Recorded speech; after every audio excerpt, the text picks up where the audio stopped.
Bapak Ibu, saudara saya yang terkasih, sahabat kamu dan anak, selamat pagi, selamat hari Minggu. Semoga semua sehat selalu ya. Mari kita awali hari ini dengan sabda Tuhan Minggu Paskah yang ketiga. Injil Lukas bab 24 ayat 13 sampai 35.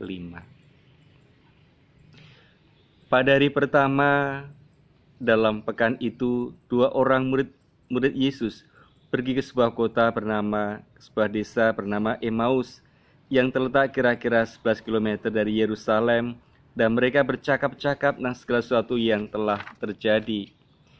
Ketika mereka sedang bercakap-cakap dan bertukar pikiran, datanglah Yesus sendiri mendekati mereka, lalu berjalan bersama-sama dengan mereka.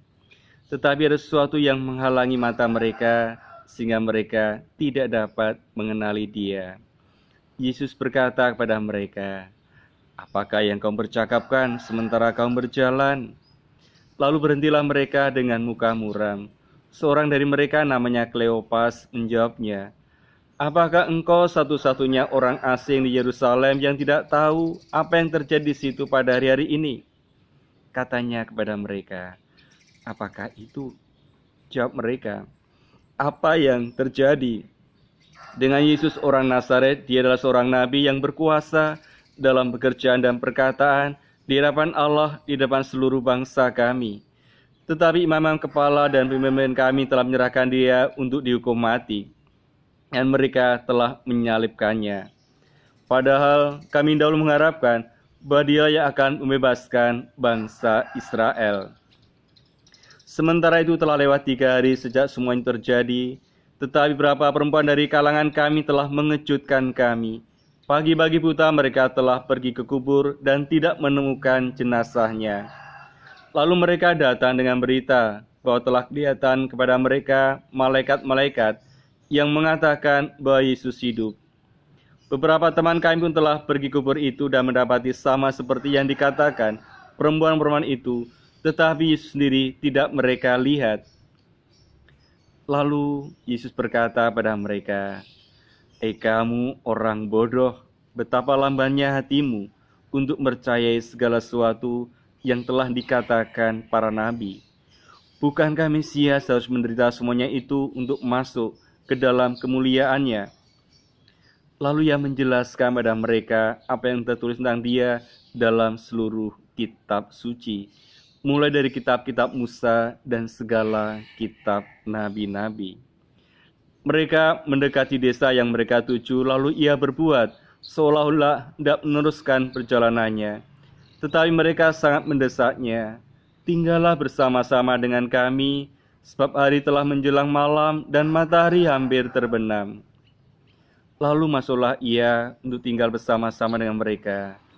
Waktu duduk makan dengan mereka, ia mengambil roti, memberkati, lalu mecah-mecahkannya dan memberikannya kepada mereka. Ketika itu terbukalah mata mereka, dan mereka pun mengenali dia. Tetapi Yesus lenyap dari tengah-tengah mereka. Kata mereka satu sama lain, "Bukankah hati kita berkobar-kobar ketika ia berbicara dengan kita di tengah jalan, dan ketika ia menerangkan kitab suci kepada kita?" Lalu bangunlah mereka dan langsung kembali ke Yerusalem. Di situ mereka mendapati ke-11 murid mereka sedang berkumpul bersama teman-teman mereka. Kata mereka kepada kedua murid itu, "Sungguh, Tuhan telah bangkit dan telah menampakkan diri kepada Simon." Lalu kedua murid itu menceritakannya apa yang terjadi di tengah jalan dan bagaimana mereka mengenali Yesus pada waktu ia memecah-mecahkan roti. Demikianlah Injil Tuhan. Saudara-saudara yang terkasih, salah satu pengalaman dalam hidup kita adalah pengalaman kecewa. Kecewa saat apa yang kita harapkan tidak terpenuhi, tidak terjadi. Kecewa bisa kepada orang tua, pasangan, anak-anak, sahabat, teman, saudara, di gereja, di tempat kerja, dimanapun. Saat apa yang kita harapkan tidak terpenuhi, orang biasanya akan kecewa. Dan pengalaman kecewa itu juga dialami para murid Yesus. Kisah dua orang murid dari Emmaus memperlihatkan kepada kita bagaimana mereka kecewa akan penangkapan, penyaliban, dan kematian Yesus. Padahal dahulu mereka berharap Dialah yang akan membebaskan bangsa Israel. Dia yang berkuasa dalam segala sabda-sabdanya. Tetapi ternyata apa yang mereka harapkan tidak terpenuhi, tidak terjadi.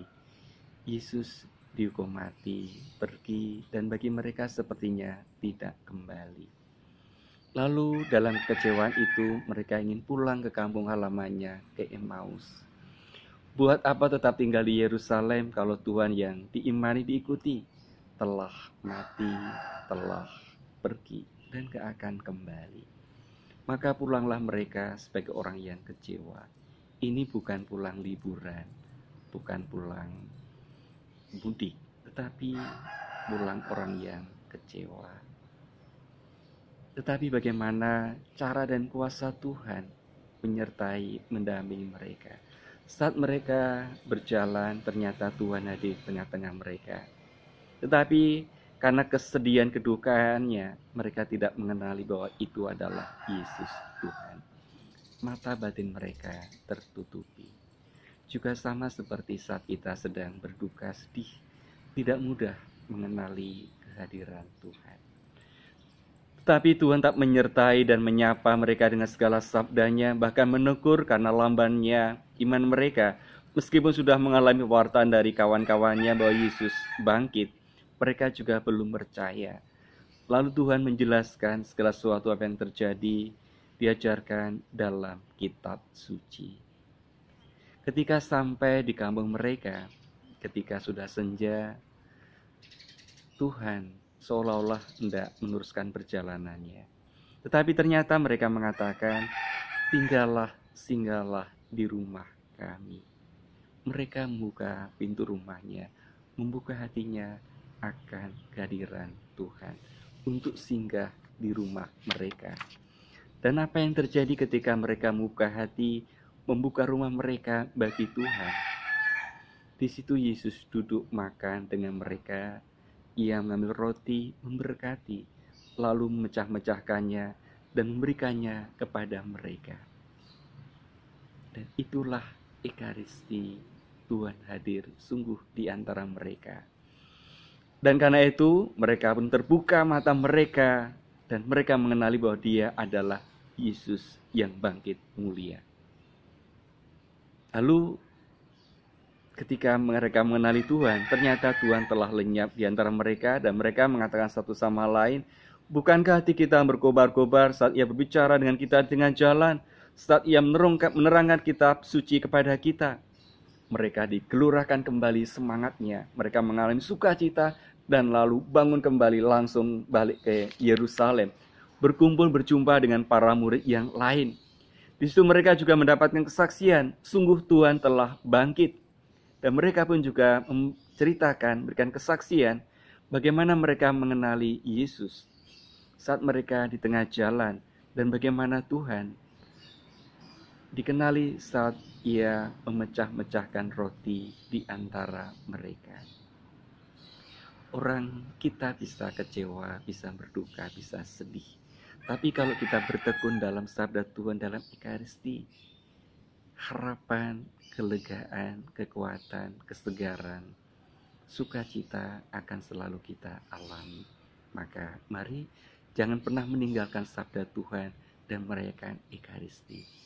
Karena saat itulah sungguh Tuhan hadir mengajar dan memberikan dirinya bagi kehidupan penebusan keselamatan kita. Tuhan yang hadir di antara para murid Emmaus selalu juga hadir di tengah-tengah kita. Maka mari selalu membuka pintu hati, rumah hidup kita akan kehadirannya. Biarlah Tuhan mengajar dan memberikan dirinya dengan segala penyerahan tubuh dan darahnya yang selalu kita rayakan dalam Ekaristi Kudus.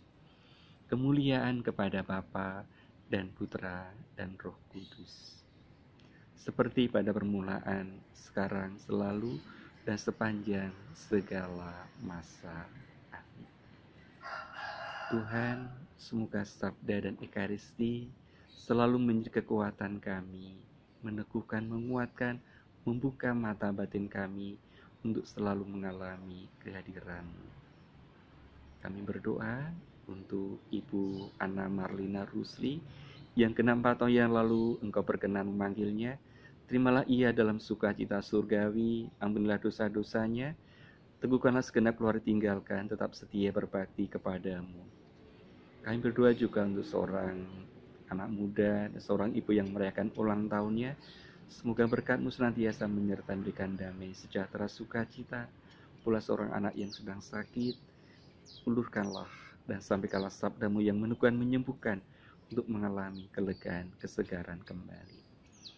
Kita doakan harapan permohonan kita.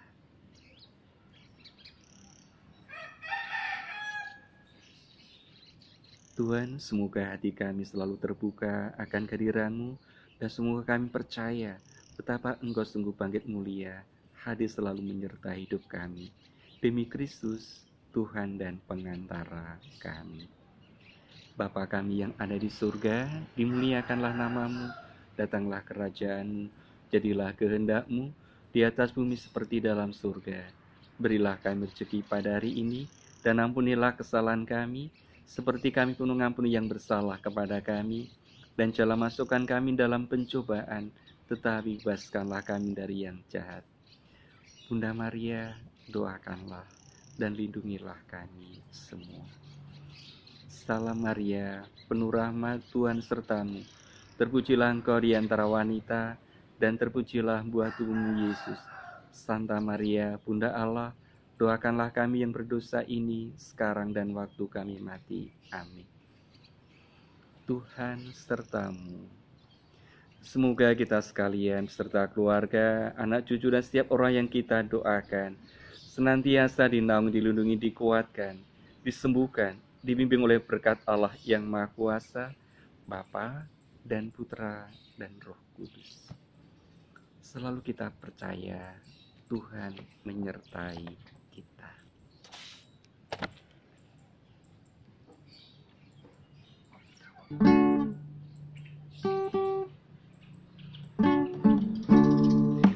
Marilah saudara melangkah maju, Tuhan serta kita.